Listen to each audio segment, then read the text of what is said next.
Amr bin Sabit, belum pernah sholat, tapi dijamin masuk surga.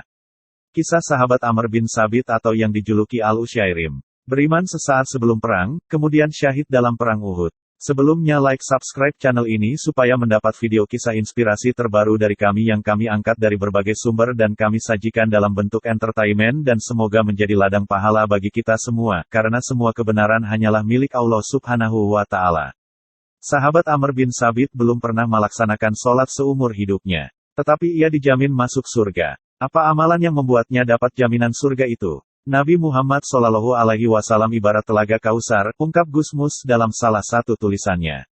Seberapapun banyaknya orang menciduk limpahan hikmah kehidupannya, menimba atau mereguk berkah dari keluhuran pribadinya, ia tak pernah kunjung kering.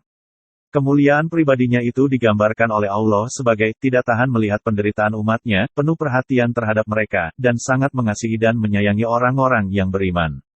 Quran Surat At-Taubah, 128, saya yakin, apabila orang semacam Muhammad memegang kekuasaan tunggal di dunia modern ini, dia akan berhasil mengatasi segala permasalahan yang sedemikian rupa hingga membawa kedamaian dan kebahagiaan yang dibutuhkan dunia. Menurutku, keyakinan yang dibawanya akan diterima Eropa di masa datang dan memang ia telah mulai diterima Eropa saat ini. Begitulah salah satu kesan George Bernard Shaw, seorang orientalis asal Inggris setelah mempelajari kehidupan Nabi. Sebaliknya, kita juga bisa menemukan narasi yang tidak menyedapkan dari kajian orientalis lainnya. Mulai dari dituduh gila, mengidap penyakit epilepsi dan lainnya. Ya, membaca sirah Nabi tidak hanya membawa kita berwisata menelusuri lorong sejarah, tetapi juga perjalanan mencari hikmah bagi kehidupan kita. Dari kisah perjuangan yang berdarah-darah sampai detail-detail perjalanan sahabat memperoleh hidayah. Salah satunya tentang Amr bin Sabit Al-Usyairim, yang dijamin masuk surga meski belum sempat menunaikan sholat dan rukun Islam lainnya.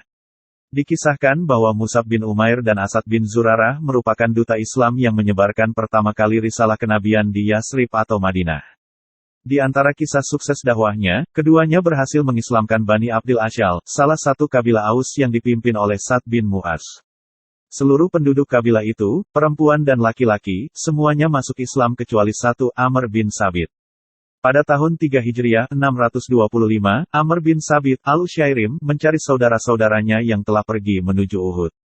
Pada saat itu pula, dia mendapatkan hidayah, mengakui kerasulan Nabi dan keesaan Allah, lalu membawa peralatan perang menuju Uhud. Dalam perang itu, Al-Usyairim terluka parah. Sebilah tombak kecil bersarang di tubuhnya. Sejumlah pasukan Muslim pun kaget menyaksikan Al-Usyairim yang tergeletak di medan perang itu. Sebab, sebelumnya dia menjadi salah satu orang yang enggan menerima risalah kenabian. Apa yang telah engkau lakukan? Apakah engkau berperang karena merasa kasihan kepada kaummu atau karena kecintaanmu kepada Islam? Tanya mereka, karena kecintaanku kepada Islam, aku telah beriman kemudian berperang bersama Rasulullah sampai mendapatkan musibah ini. Dalam redaksi yang lain Amr bin Sabit mengatakan, jika aku mati, maka hartaku kuserahkan kepada Nabi Muhammad yang dapat digunakan sesuai kehendaknya. Tidak lama kemudian, ia meninggal dunia. Abu Hurairah berkata, padahal sekalipun dia belum pernah sholat kepada Allah. Mendengar hal itu Rasulullah bersabda, dia mengerjakan yang sedikit namun mendapatkan pahala yang melimpah, sesungguhnya ia termasuk penghuni surga. Lalu, pertanyaannya, apakah amal perbuatan kita selama ini, termasuk tulisan ini, sudah diniatkan untuk meneladani kepribadian Nabi atau semata-mata mengharapkan keridaan Allah? Mari jangan lelah dan lengah mengoreksi diri. Minimal menumbuhkan niat yang benar dalam segala perbuatan.